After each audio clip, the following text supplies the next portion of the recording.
Suddenly, when your Tozo T6 stopped charging, you were wondering what happened. It's no longer charging in case. Maybe one side bud is charging, the other side is not. If your buds are not charging in case as well, we'll try to solve it for you.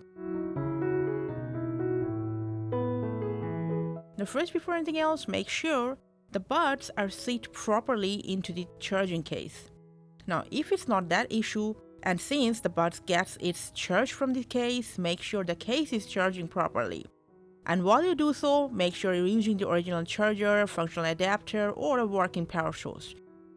If you have a wireless charger, you can use that as well. Just make sure the charging case is charging properly. Now if it's charging, charge the case only, and then charge the buds and the case simultaneously for a few hours.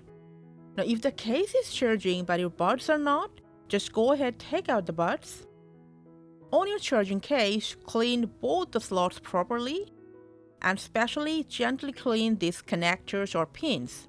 At the same time, in your buds, clean these charging contacts properly and gently.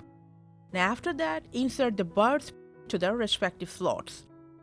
If there's no other issue, your buds will start charging instantly. And whenever you face this type of charging problem again, just follow this process we have shown you, and that'll be all. Thanks for watching.